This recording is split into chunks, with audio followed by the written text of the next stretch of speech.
नमस्कार सांग मैंने मो चैनल को आपण मानक अनेक अनेक स्वागत। आज आम बनैबा आम ओडिया मानकर प्रिय चिंगुड़ी बाटी बसा। ये रेसिपी बनैबा को बहुत सहज एवं गरम भात सह खायापी बहुत भल लगे। आपण मानक चिंगुड़ी कौ रेसिपी भल लगे मते कमेंट सेक्शन में निहाती जनइबे। प्रथमे सब चिंगुड़ी को भल भाव सफा कर नवा। एबे से जीरा कला सोरिष धला सोरिष रसुण सुखिला लंका पियाज दे सोरिष को भल भाव बाटी नवा।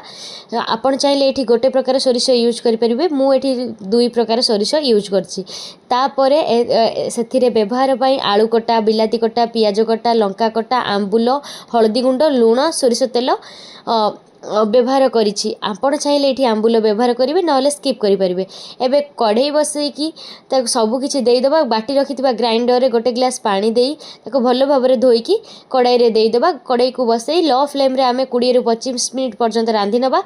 रांधि नहीं सारा पर देखिबा गोटे थर ढांकुणी खोली आलू सिझी कि नहीं। जदि आलू आमर सिझी जाइछि एबे आमर रेडी हो गला स्वादिष्ट चिंगुड़ी बाटी बसा। आपण माने निश्चय रेसिपी ट्राए करेंगे। आपण मानक जदि ये रेसिपी भल लगी तो मो चैनल को निहाती लाइक शेयर सब्सक्राइब करेंगे। आपण सांग मान सहित शेयर करेंगे। आ मो चैनल बेल आइकन को दबाइए भूलिए ना। जदि आपको ये रेसिपी भल लगी एमती नुआ आ यूनिक रेसिपी देखिए मो चैनल को सब्सक्राइब करेंगे। धन्यवाद आपण मानकू।